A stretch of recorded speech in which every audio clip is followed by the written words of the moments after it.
Rakkoon fedhii yoo ka jiraatu taate kallattiin amma qabatamee deemu kallattiin amma itti dhiibatamaa jiru biyya Itoophiyaa jedhamtu keessatti dhiifamoonni hin baratamne hin je'amne rakkoo ammoo mariin hiikna jechuun hin baratamne mataan isaa jijjiirama warri amma qaadhimamu kanillee kana keessa waan maddaa dhufanii fi jijjiirama yookaan ilaalcha bal'aadhaan ilaalcha dhiphoo sanirraa bal'atanii akka biyya kana ammatutti akka garee biyya kana murtaa'utti yaada tokko lafa kaa'an jenneetu abdiin eeggataa jirra. Mariin kun qaama hunda hirmaachisuu danda'u qaba kan jedhudha. Biyya kamittis muuxannoo biyyoota gara biraas ilaaluuf yaadameera.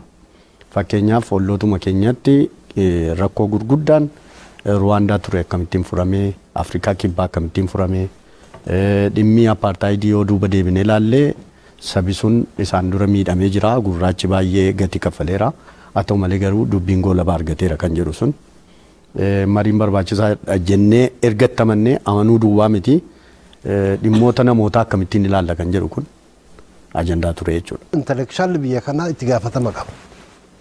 Kana dhugaa waliin marii dhufu keessa illee kun ijoo ta'utu irra jira jedheetiin amanaa. Maaliif yoo jette dhugaa namni waliin himne bakka tokkollee gahuu hin danda'u. Uummanni kun uummata miskiina waliin jiraatee jira. Rakkoon qabu uummanni gadi jiru. Ka intelektuwaala paawara barbaadu fi iigoo politikaatiin machaa'e kanatu uummata kana walitti naqaa jira.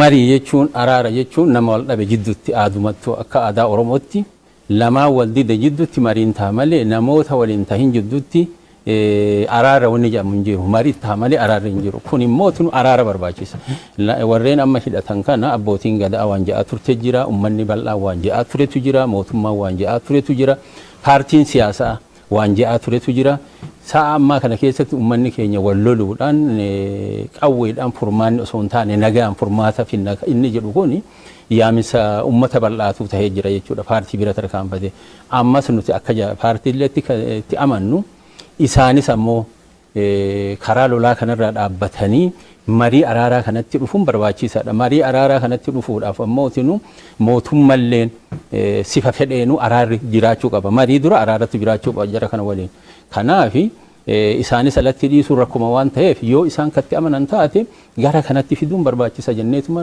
akkuma abbootiin gadaa ummanni keenya keessatti ummanni Oromoo yaamaa jirutti kuni hedduu barbaachisa jennee. Kana keessatti badii balleessan hundaa itti gaafatamu. Uummatatu dhiifama godhaafi malee pireezidensii abbaan fedhe gartee aaretoo qawwee kaasee nama fixaa bahee karaa nagaatiin warra haasa'anii wajji taa'ee aangootiin dhufa inni jedhu sun tootalii filoosofii keessatti bakka hin qabu. Kontiradikshinii fida malee furmaatan fidu. Kanaaf hidhannoo isaanii lafa kaa'anii karaa nagaatti deebi'u. Yoommoo gartee hidhannoo lafa hin keenye mootummaan kan mootummaa ta'eefu nagaa uummataa kan dhuunfas kan walloos tiksuuf waan ta'eef mootummaan olaantummaa seeraa kabachiisu yoo hin kabachiifne immoo rizaayin godhuu qaba mootummaan kuni waanuma jiru. Kan yaadadhu amma marsaa 5 waamichi mootummaa ifaan taasifameera miidiyaadhaan. Waamichi kun waan lama qaba.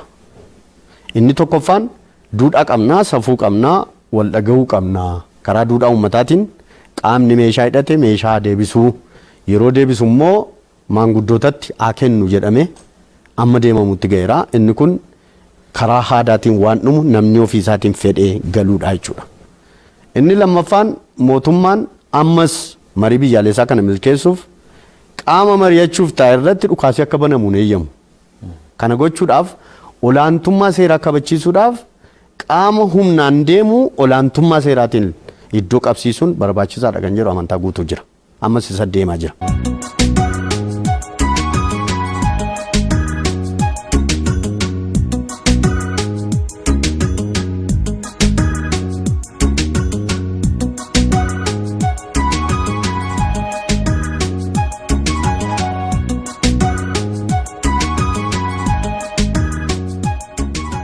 amma hidhamtoota kanarratti kan garaagarummaa qaban gar tokko malee gara biraatiin garaagarummaan baay'ee natti mul'ataa jiru. Fakkeenyaaf warra Hiwaat irratti malee warra kaan irratti dhuguma fakkeenyaaf ijoolleen amma fakkeenyaaf Jawaar fa'aa yoo ilaalle gurbaasa Finfinnee sanas yoo ilaalle hiikamuu isaanii irratti namoonni baay'een mormii qaban.